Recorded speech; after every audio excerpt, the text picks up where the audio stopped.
और मेरे राज्य को, झारखंड को, एक आदिवासी बहुल्य राज्य के तौर पर बिहार से अलग किया गया। स्थितियां ये हैं सभापति महोदय कि 1951 में उस झारखंड में आदिवासी की आबादी 36% थी, 36%।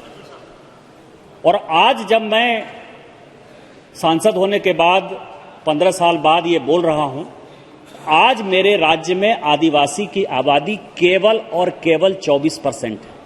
ये केवल इस सदन को नहीं, पूरे देश को ये सोचने और समझने वाली बात है कि हम आदिवासी कल्याण की बात कर रहे हैं, लेकिन आदिवासियों की संख्या 1951 से लेकर सबों की जनसंख्या बढ़ रही है। 140 करोड़ का देश हो गया। जब भारत आजाद हुआ 33 करोड़ आबादी थी, आज 140 करोड़ आबादी हो गई। लेकिन मेरे राज्य में आदिवासी की संख्या 36% से 24% हो गया। उसका नतीजा ये हुआ कि पूरे देश में डिलिमिटेशन है। नहीं तो ये जम्मू कश्मीर में रीऑर्गेनाइजेशन बिल अभी चल रहा है, जिस पर डिस्कशन चल रहा है, आसाम तक में हो गया। लेकिन झारखंड ही एक ऐसा दुर्भाग्यपूर्ण राज्य है जहां की डिलिमिटेशन नहीं हुआ 2008 में। उसका कारण यह है कि डिलिमिटेशन यदि हो जाएगा तो लोकसभा की 1 सीट आदिवासी की और विधानसभा की 3 सीट आदिवासी की घट जाएगी। और किसी भी आधार पर आदिवासियों के खिलाफ अन्याय नहीं होना चाहिए। इस कारण से पूरे देश ने डिलिमिटेशन, झारखंड एक ऐसा राज्य है, नहीं होने दिया।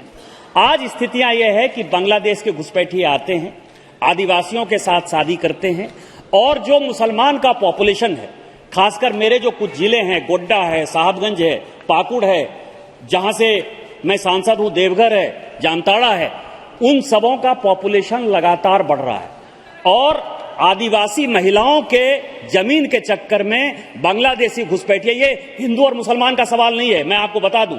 और जो काकोली घोष जी बता रही थी, मैं संजोग से 2004, 2005, 2006 का ममता जी का ही स्टेटमेंट इस पार्लियामेंट में लेकर आया। जब वो सांसद थी, उन्होंने कम से कम 10 बार कहा कि बांग्लादेशी घुसपैठियों के कारण पूरे बांग्लादेश की, पूरे बंगाल की डेमोग्राफी बदल रही है। कोई इतिहास को गलत नहीं कर सकता। लेकिन जब से वो मुख्यमंत्री बनी है, वो पूरा मालदा, मुर्शिदाबाद, कलियाचक केवल बांग्लादेशी घुसपैठिए बढ़े हुए हैं।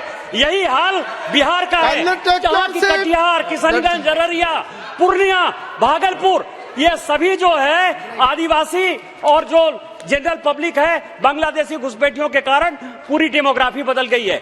मेरा आपके माध्यम से आग्रह है कि केवल ये झारखंड के आदिवासियों का तो विषय है, लेकिन बंगाल का भी विषय है, बिहार का भी विषय है। और भारत सरकार से मेरा आग्रह है कि एनआरसी लागू करिए और सारे बांग्लादेशियों को यहां से बाहर करिए और कम से कम झारखंड राज्य के आदिवासियों को बचाइए। आपने मुझे मौका दिया, इन्हीं शब्दों के साथ बहुत बहुत धन्यवाद।